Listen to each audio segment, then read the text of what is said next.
Ayo ikut menjadi bagian dari perubahan besar bangsa ini bersama Sahabat Pekerja Indonesia.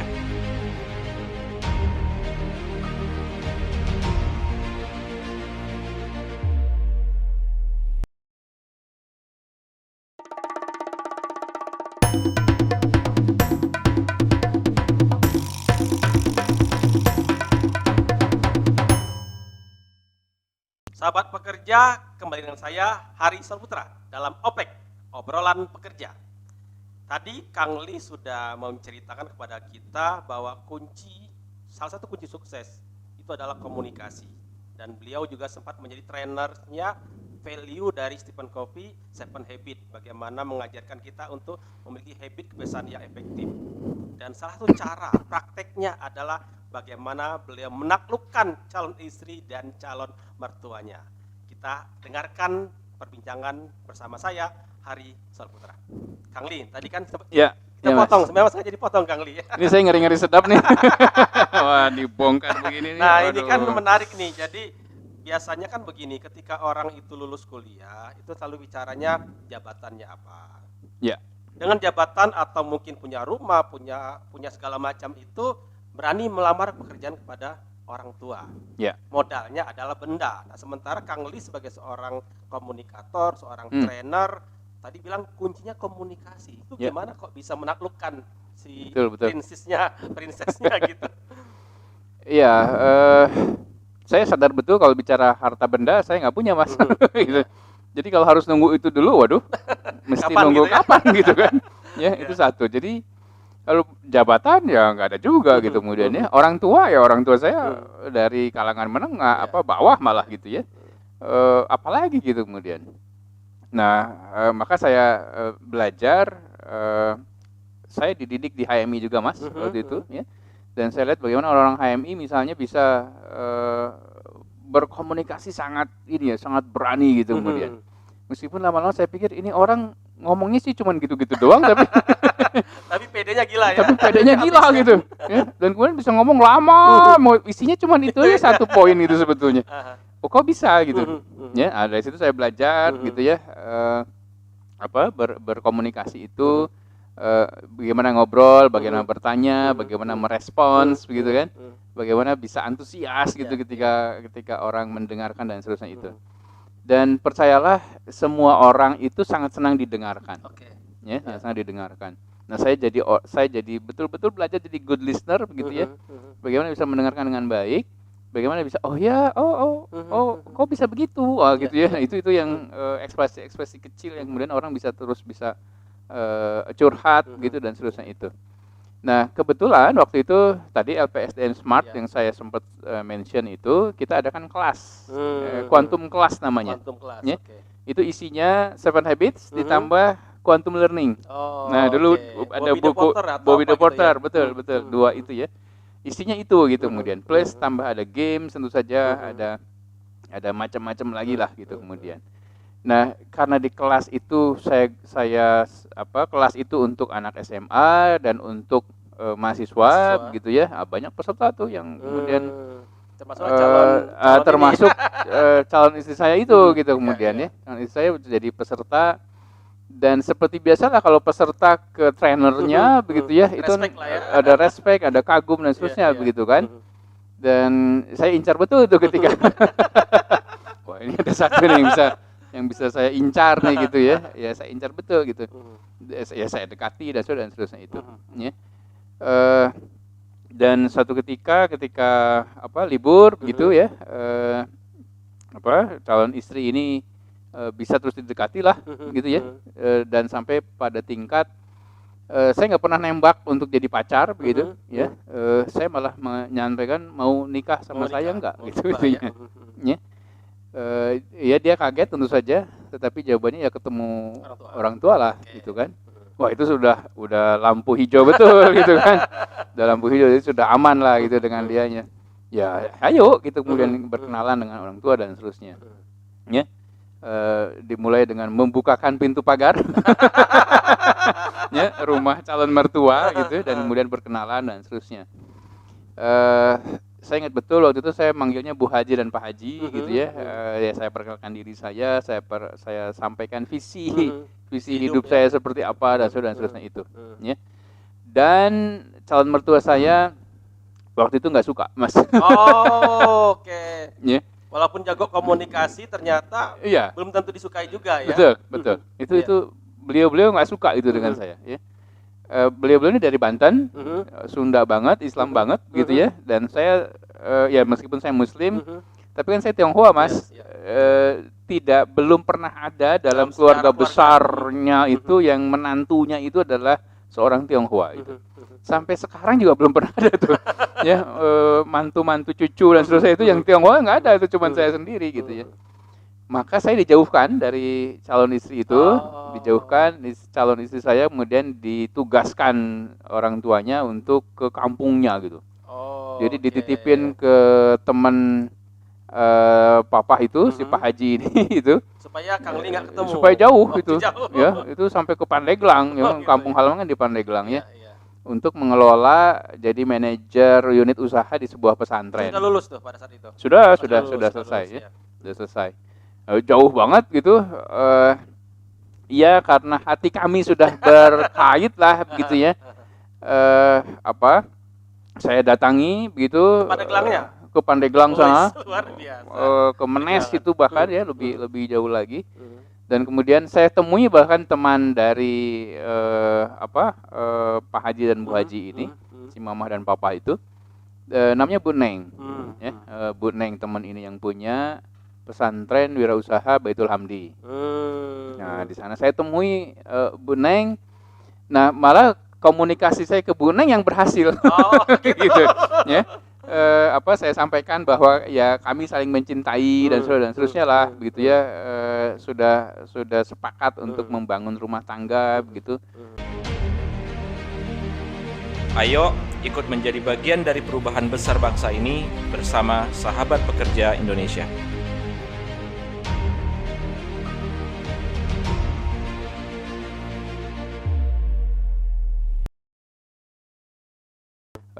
Mohon bantuan Bunda untuk kemudian bisa berkomunikasi sama calon mertua saya itu untuk bisa mendapatkan restu gitu.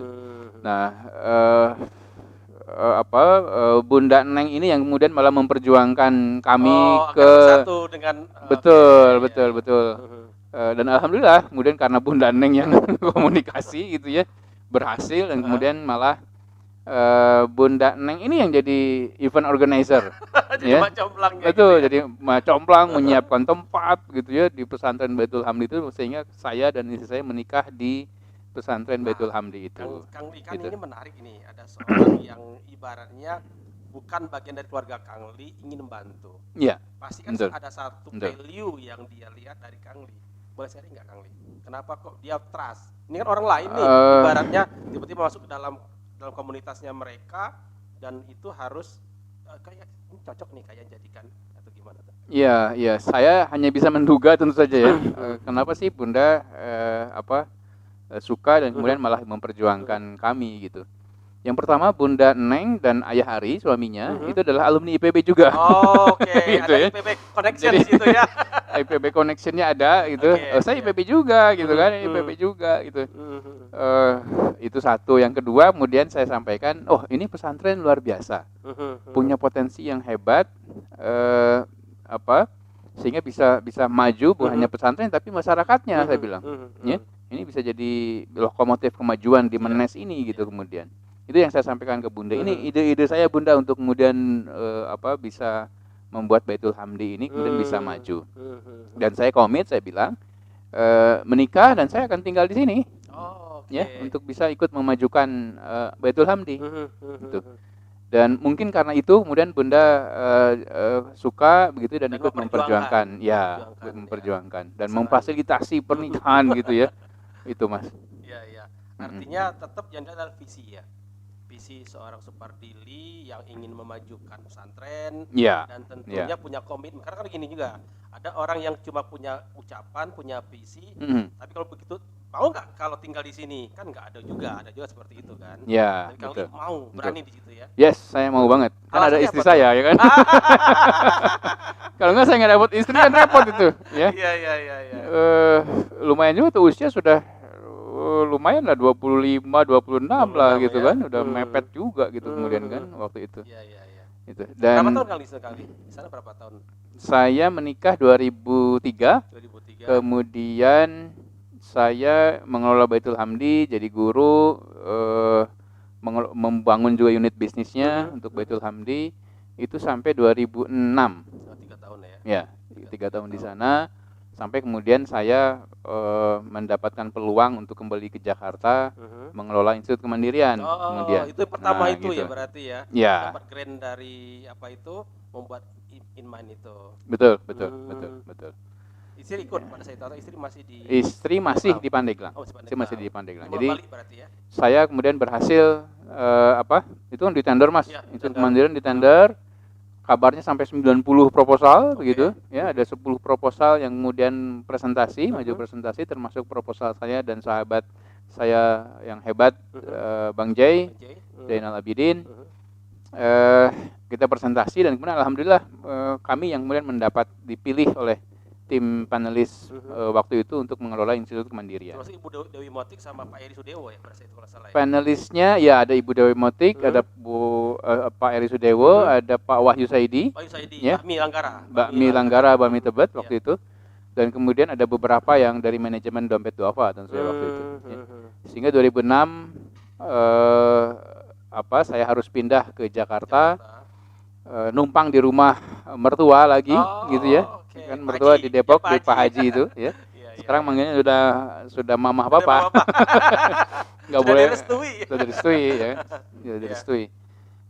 Dan kemudian ya tinggal dengan mertua itu juga sesuatu Mas ya. Sesuatu yang harus saya pikir banyak orang gagal ya, Iya. berinteraksi, berkomunikasi dengan mertua. Alhamdulillah saya berhasil. Kuncinya tetap satu lah tadi komunikasi. Lebih detail lagi, sering-sering memuji makanan yang dibuat oleh gitu. ibu mertua gitu ya. Dan harus nambah. Harus nambah. Jadi bukti pujian itu nambah. Ya. Jadi saya seringkali makan sedikit gitu. Pertama itu, wah ini mah enak banget nih. Nambah ya. Oh itu justru itu membuat senang, ya. membuat ibu mertua senang sekali itu. Kemudian gitu ya. Itu kalau sama ayah mertua bicaranya politik.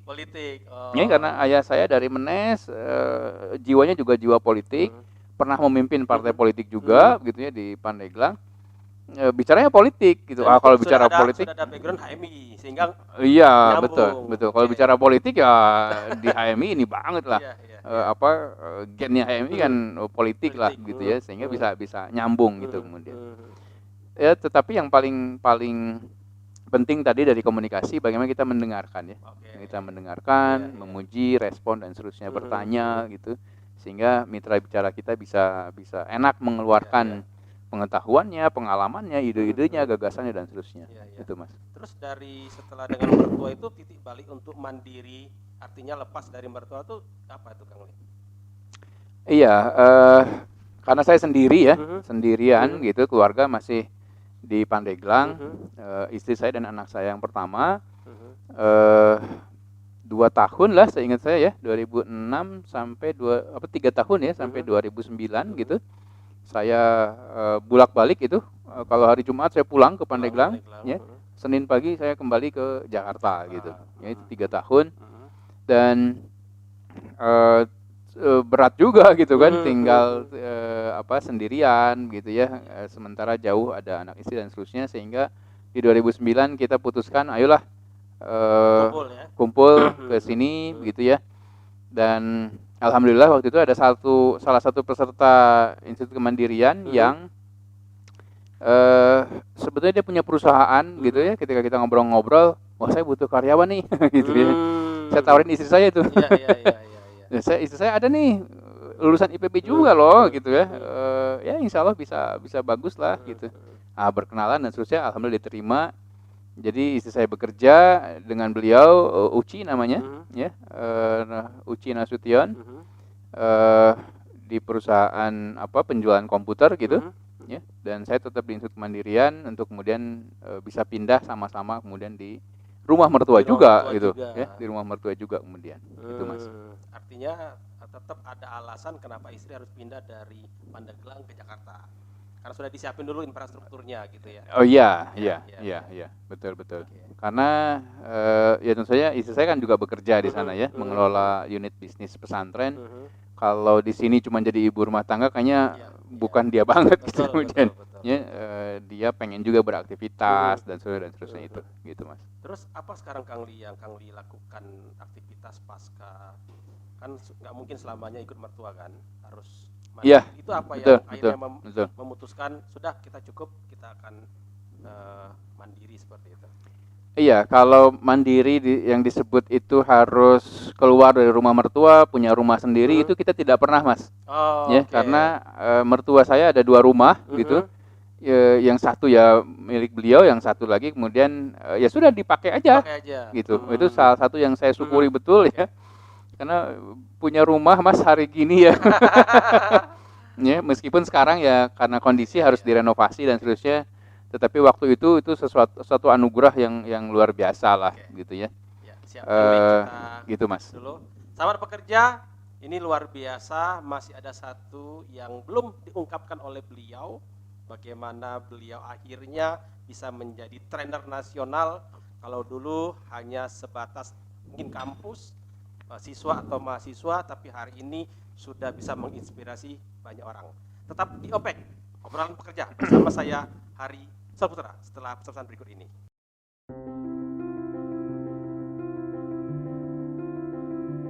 Berawal dari sebuah keprihatinan demi sebuah harapan untuk sekedar hidup layak dari para pekerja, kami belajar untuk memberdayakan diri kami sendiri.